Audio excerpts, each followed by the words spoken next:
Hey guys, I'm going to record a video with me doing the sample quiz too. It will also give you an experience of how you're supposed to copy and paste the answers into the actual quiz. So let's start. I'm going to preview the quiz now. Start attempt. Download the template. Please read these instructions very carefully. It explains how you're supposed to copy the answers and paste them. So we download the template. And I'm going to rename the template to Gaurav Gupta, and you can do the same if you want. I mean, not my name, but your own name. Open it, and there are 6 tasks. Task 1, 2, 3, 4, 5, 6. There's some spelling mistakes. Apologies for that.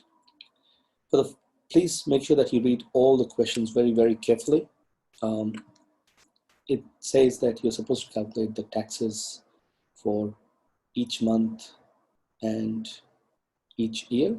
So you can get rid of that. That's not important. Sorry about the little mistakes in the description, just sample quiz, so I had to rush through it. Anyways, so total. First of all, we calculate the total, which is the sum of all the values from B2 all the way to X2. B2 to X2, and the tax is that total multiplied by the tax rate, which is already in percentage, so you don't have to multiply 100, divide 100, whatever. Also, because we're going to flash fill downwards, we're going to make the row numbers fixed by adding the $sign. We flash fill downwards and get this long string of integers. You can go to that cell, single click, because if you go double click, it gives you the formula which you don't want. Single click, Control C on Windows or Command C on Mac. Go to your task, Control V on Windows or Control V on Mac. And it pastes the answer there. Go to task 2, and you're supposed to sort on the total in descending order and then on assignment 4 in ascending order. Select the data, go to data, sort on. If it doesn't say total, maybe my list has headers is not clicked, so it will say columns AB.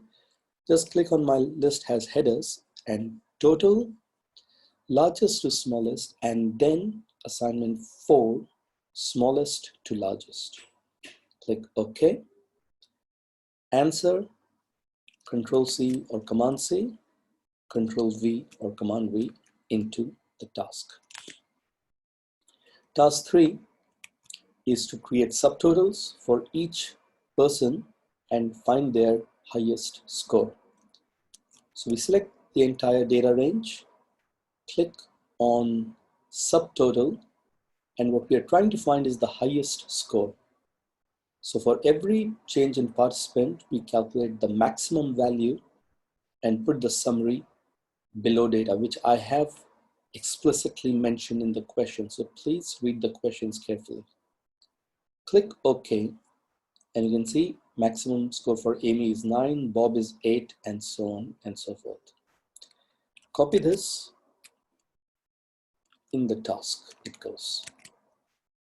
Task 4 is about finding duplicates. Remove all duplicates that have the same values for A1, A2, and A5. In hindsight, I should have named it assignment 1, assignment 2, because A1, A2, A5 can also refer to cell numbers. So apologies for that. So we select all, remove duplicates for columns A containing A1, B containing A2, and E containing A5. Click OK. 135 duplicate values were removed. Select the answer and paste it into task 4. Again, it says task 5 here. Apologies for that. Should be task 4. Task 5 and task 6 are VLOOKUP questions. Now, generate the ordered totals using VLOOKUP for each row based on the lookup table provided in columns F and G. Now, notice here that the lookup table is providing the unit price and not the total price. The total is quantity multiplied by the unit price applicable. So the quantity is in B2 and the unit price is going to come from the lookup table. So we're going to do a lookup of the required quantity. My mistake. We're going to do a lookup of the required quantity in B2 in the lookup table, which is in F2 to G16. But of course, we make our rows fixed because we're going to flash fill downwards. The value is in the second column and false because we do not want approximate values. Click yes, and you can see for quantity 1 it's 9.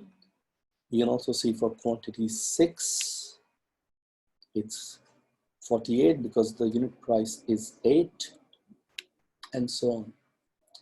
Copy this answer and paste it in task 5. Task 6. Here, reading the specifications is even more important because it says orders with quantity 1 to 6 are charged at a unit price of 5. Orders with quantity 7 to 11 are charged at a unit price of 4, and so on. So it's essentially the same question where you have quantity times unit price generated using the lookup table. So we are looking up the quantity in the lookup table F2 to G4. The value is in row 2, but this time we're going to choose true, and that's the only difference between question 2 and question 4. Sorry, question 5 and question 6. Because anything from 1 to 7, excluding 7, should be charged at 5.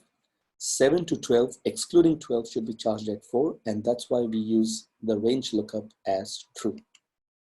So if you don't find 1, well, in this case you do. If you don't find 2 for example, then use the value corresponding to 1. So it's going to use the value corresponding to 1 for anything between 1 and 7, excluding 7. So for all these, it will use the value 5. We fill it down, and you can see that it uses value 5 as unit price, but as soon as it goes to 7, it uses the unit price of 4. Copy your answer and paste it. Save your Excel file and drag and drop into question 2 so that even if your answer is marked incorrectly by the auto marker, we have some way of overriding that mark. I'm not going to do question number 3 here because it's not auto marked. I'll leave it up to you guys. Thank you. Let's save and review this. Submit all and finish. Submit all and finish again. And you can see that all 6 answers are marked as correct. So that's me doing the sample quiz. It's not the best method, but it is a decent enough method given the circumstances that we are in. I'm also working on making these values smaller so that you can actually type them in, which has 6 or 7 digits. But unfortunately, I won't be able to get that done in time for the second quiz. So thank you, and all the best for tomorrow.